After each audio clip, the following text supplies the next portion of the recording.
Adjustment number 2,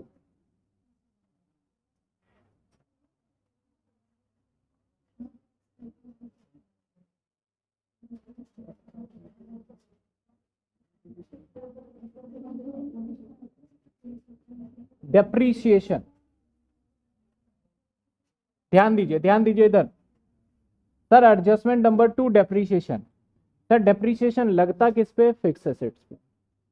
ठीक है ना, डेप्रीशिएशन लगेगा कहाँ? फिक्स एसेट्स पे। हम डेप्रीशिएशन को दो पार्ट में करेंगे, एक प्रोविजन फॉर डेप्रीशिएशन वाला पार्ट जिसे एक्यूमुलेटेड डेप्रीशिएशन कहते हैं, और एक सिंपल डेप्रीशिएशन जो कि हम करने वाले हैं। अब डेप्रीशिएशन के केस में दो बातें हो सकती हैं।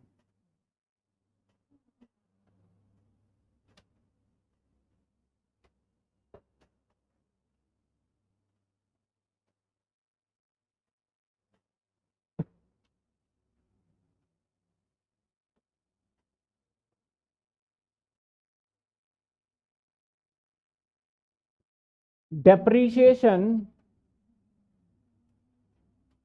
in case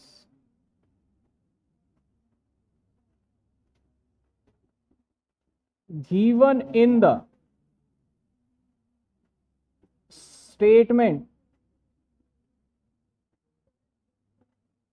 profit and loss account,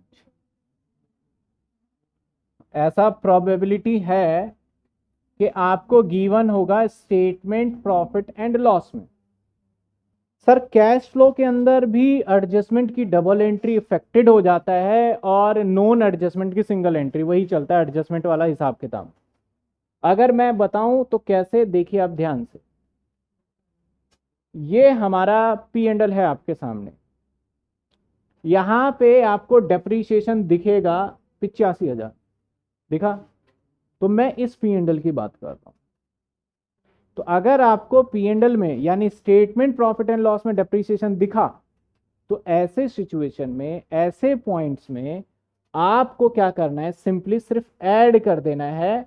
कहां गया ये रहा, डेप 85,000, बस। तो हमारी एक ही जगह एंट्री जानी है इसकी। कहां जानी है? एक जगह सर, ऐड हो जाएगा सर ये। सर ये ऐड हो जाना है, add in net profit, in net profit.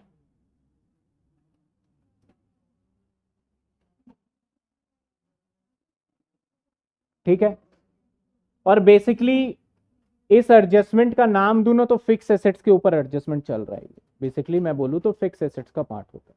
ठीक है, अभी फिक्स एसेट्स को मैं अलग से करवा दूंगा। लेकिन अगर आपको देता कहां पे है सर? ये देता है एडजस्टमेंट में। एडजस्टमेंट में अगर आपको एडजस्टमेंट में देता है तो प्रिपेयर करना होगा, prepare fix assets, assets account. अब सर फिक्स एसेट्स में आपका machinery, furniture, what ever name call करो, कुछ भी हो सकता है।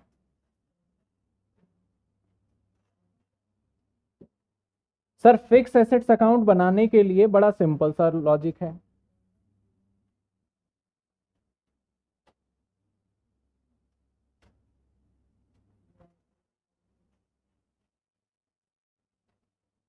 और अगर हमें ऑपरेटिंग एक्टिविटी बोला जाए ना बनाने के लिए, सिर्फ क्या बोला जाए ऑपरेटिंग एक्टिविटी, तो no need to prepare any account. ध्यान दीजिएगा, मैंने जो बातें बोली है उसको ध्यान से सुनिएगा, मैं नोट बना के लिख दूंगा।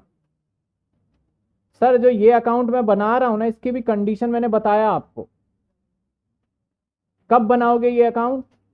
जब आपको तीनों एक्टिविटी बनाना हो, ऑपरेटिंग, इन्वेस्टिंग और फाइनेंसिंग।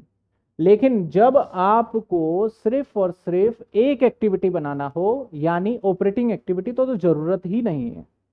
ठीक है, मैं नोट में डाल दूंगा। मैं पूरे कैश फ्लो स्टेटमेंट के हिसाब से चल रहा हूं, एक एक्टिविटी के हिसाब से एडजस्टमेंट नहीं लेके चल रहा। तो सर ये हो गया हमारा fix asset account. Sir fix assets account में अमाउंट अमाउंट सबसे पहले फिक्स एसेट्स हमारा डेबिट साइड होता है, तो हम इसका बैलेंस बीडी स्टार्ट करेंगे, टू बैलेंस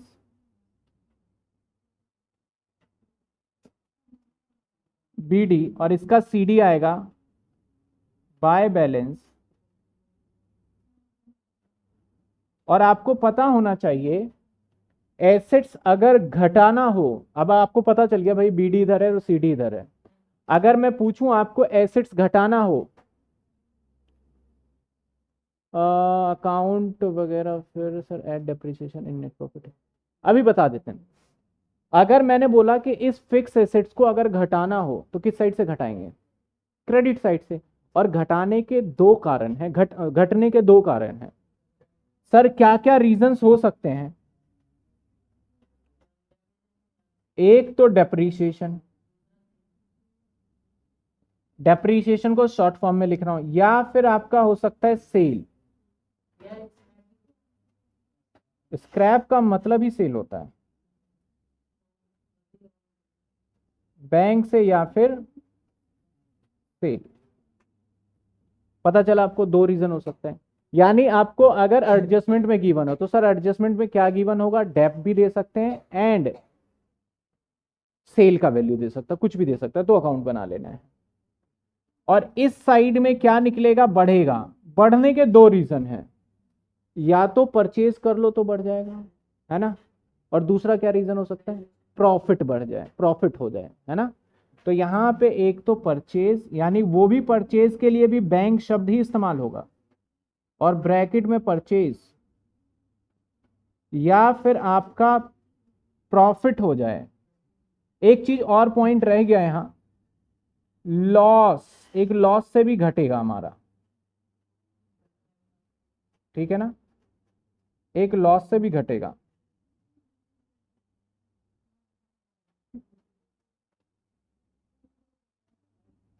चलिए मैं कह दूं प्रॉफिट ब्रैकेट में, और एक घटने का रीजन है और लॉस ब्रैकेट में,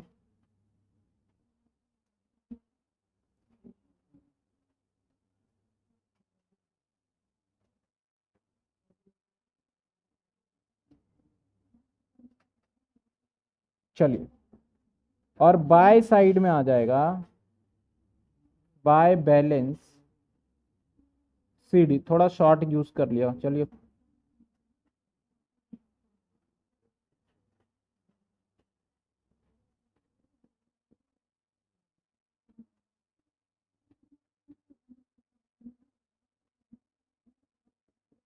अब मेरा एक सवाल है,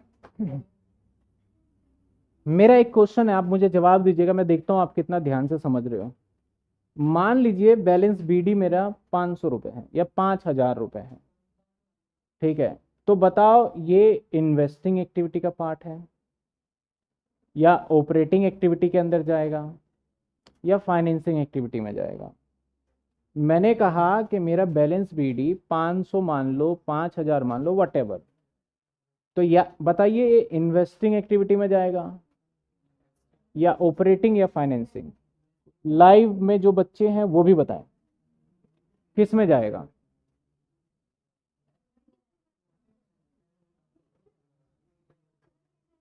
तो सही जवाब कुछ बच्चे बोल भी रहे हैं, और काफी बच्चों ने बोला कहीं नहीं जाएगा, और ऐसे ही बैलेंस सीडी भी कहीं भी नहीं जाएगा, ध्यान रखना है आपको, क्योंकि बहुत बच्चे परेशान। लेकिन हाँ, इसके अंदर जो पॉइंट्स निकले हैं ना, इस पॉइंट्स को तो कहीं ना कहीं ले जाना होगा, इस पॉइंट्स को तो, क्योंकि मैं ये एडजस्टमेंट किस हिसाब से करा रहा हूं सर, ये एडजस्टमेंट मैं करवा रहा हूं आपको। अगर परचेज है तो ये हो जाएगा लेस फ्रॉम इन्वेस्टिंग एक्टिविटीज।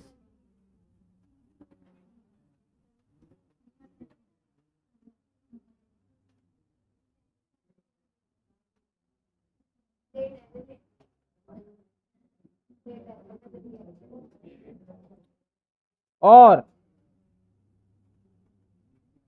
अगर प्रॉफिट है तो लेस हो जाएगा from net profit in operating activity.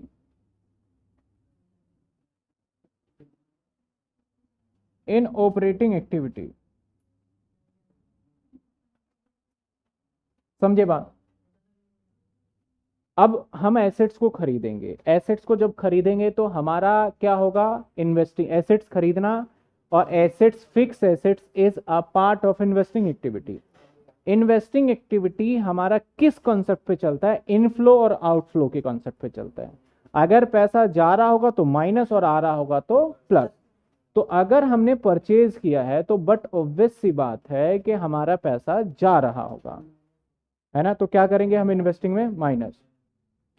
Profit and sale of fix assets, ये ऑपरेटिंग का पार्ट है, ये हमने पहले भी देखा था, क्योंकि ये हमारा इनकम होता ही नहीं है हमारा, तो इसलिए ऑपरेटिंग में क्या कर देते हैं, इसको लेस कर देंगे, ऑपरेटिंग में लेस, लॉस को ऐड करेंगे, ठीक है ना। अब देखिए अगला पॉइंट है सेल। अब सेल भी बताओ इन्वेस्टिंग का पार्ट है, अब खुद बताना, ये इन्वेस्टिंग का पार्ट है तो ऐड होना चाहिए, लेस होना चाहिए। जब सेल करोगे तो पैसा आएगा, मैंने बोला इन्वेस्टिंग का पार्ट है सर, तो अब आपको डिसाइड करना है ऐड होगा या लेस।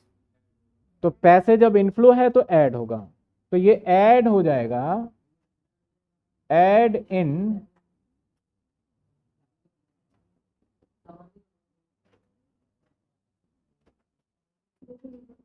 Investing activity.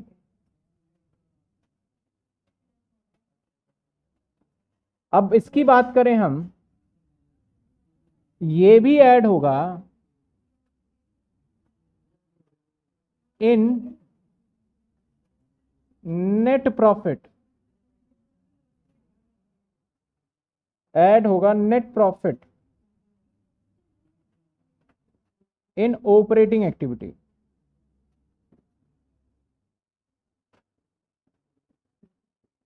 क्योंकि ये नॉन कैश आइटम है।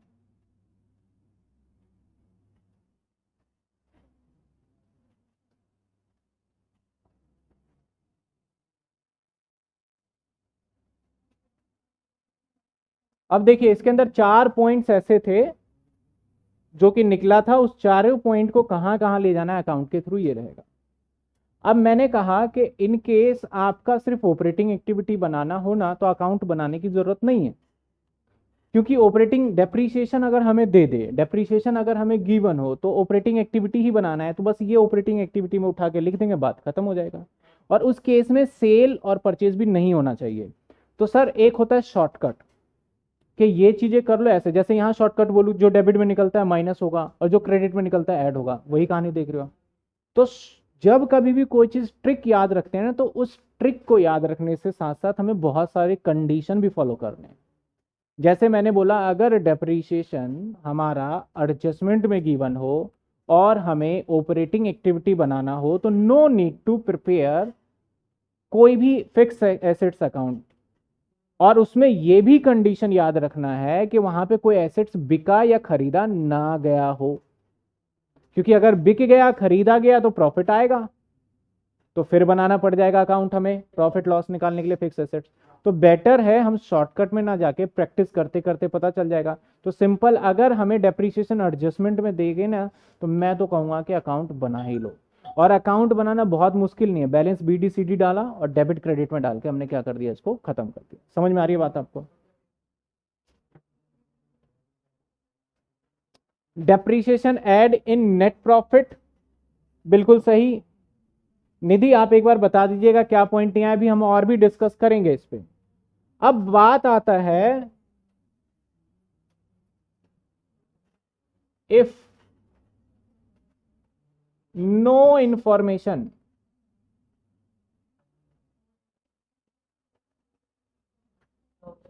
Is given. सर आपको कोई जानकारी नहीं गिवन, फिर भी डेप्रीशिएशन निकल जाता है।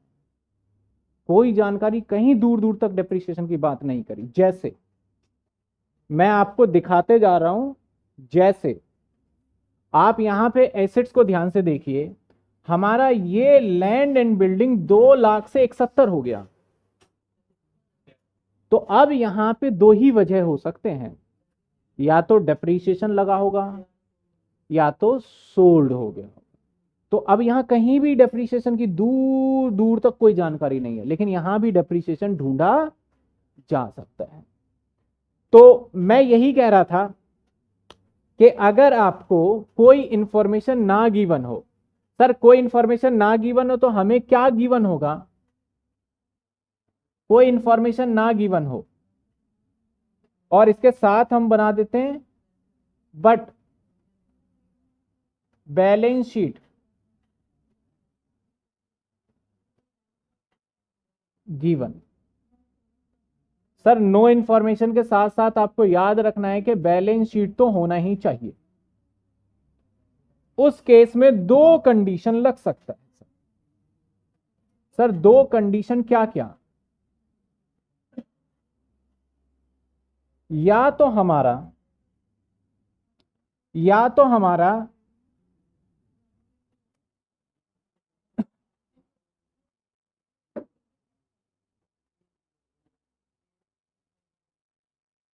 और यहां पे भी दो बातें मैं लगा देता हूं। सर यहां कौन सी दो बातें लगेंगी? या तो गिवन होगा हमें लैंड, या गिवन होगा हमें अदर फिक्स एसेट्स। लैंड, और इसको स्लैश करके ये भी लिख देता हूं,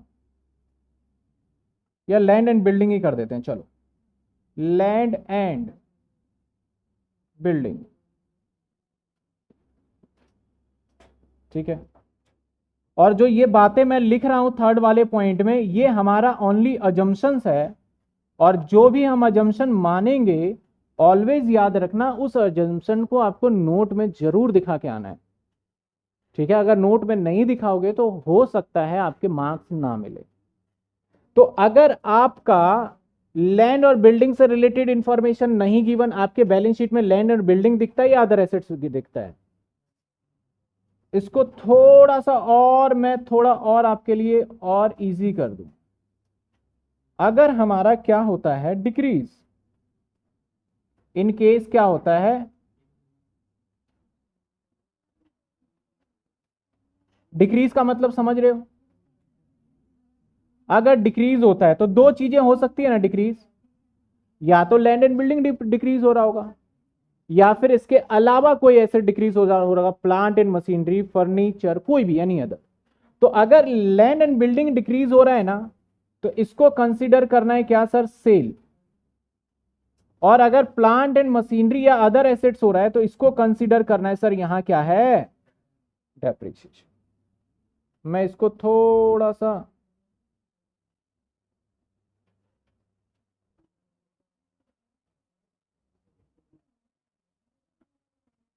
चलिए, ये है कहानी इसकी, और ये है कहानी इसकी।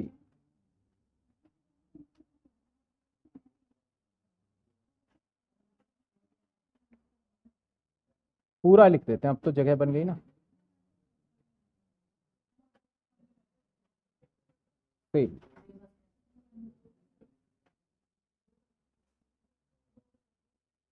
अब मुझे जवाब दीजिएगा, मैं इसका आंसर नहीं लिखने वाला। आप मुझे जवाब दीजिए, अगर आपका ये निकल के क्या आता है? सेल। हाँ जी, इधर ध्यान दीजिए, मुझे जवाब दीजिएगा, अगर ये निकल के सेल आता है तो कहां लेके जाओगे? अगर निकल के सेल आया, मैंने बोला कि इन केस ऐसे डिक्रीज हो जाए मतलब घट जाए, और आपने कंसीडर करा सेल, तो कहां कौन से एक्टिविटी में ट्रीटमेंट करोगे इसका? तो ये हो जाएगा हमारा, ऐड हो जाएगा कहां? इन्वेस्टिंग एक्टिविटी में। और डेप्रीसिएशन हुआ तो ऐड हो जाएगा ऑपरेटिंग एक्टिविटी। लिख दें, यहां चलेगा?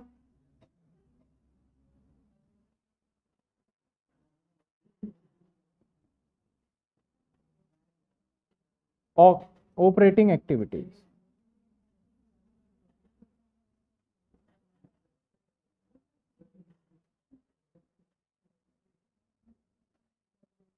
चलिए, ये कहानी थी डिक्रीज की। मिक्स मत कर देना, इसके साथ साथ ये पूरा थोड़ा अलग से है, ठीक है ना। या मिक्स ना कर दो आप नोटिंग में, तो थोड़ा मैं आपके लिए काम आसान करता हूं।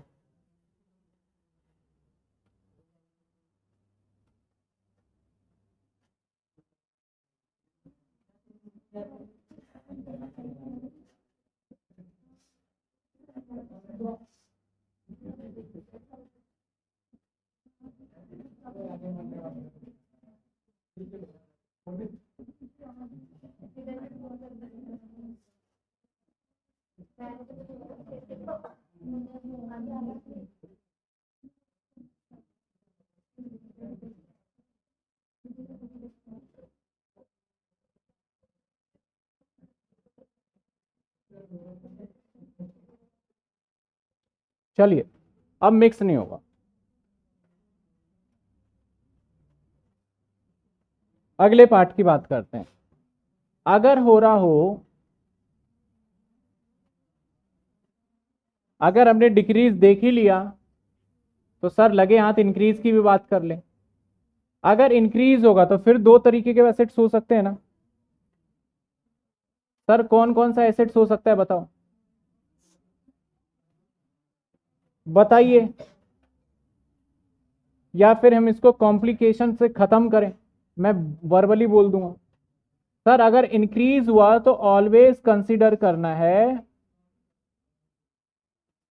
परचेज, चाहे लैंड एंड बिल्डिंग हो, चाहे आपका प्लांट एंड मशीनरी हो। यहां पे वो कॉन्सेप्ट नहीं लगेगा। डिक्रीज में कंफ्यूजन होता है, क्योंकि ऐसा पता है क्या कहता है, जो हमारा AS10 है ना, प्रॉपर्टी प्लांट एंड इक्विपमेंट, या AS6 हुआ करता था, तो वो पता है क्या कहता था कि हम लैंड के ऊपर depreciable, land is a not a depreciable assets, land पे कभी डेप्रीशिएशन लग ही नहीं सकता, उनका कहना है, क्योंकि लैंड हमेशा एप्रिशिएट होता है। तो इसलिए मैंने यहां कहा अगर लैंड एंड बिल्डिंग है और वो घट रहा है, तो हम एएस को थोड़ा सा दिमाग में रख के अजम्पशन मान रहे हैं कि भैया ये डेप्रीशिएशन तो नहीं लगेगा, ये तो सेल ही होगा।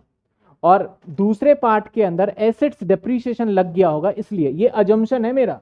जो ये एड सेल माना है और चाहे ये करा है, दैट इज अजम्पशन। ये क्या है हमारा, एक अजम्पशन है जिसको आपको एग्जाम में लिख करके आना है।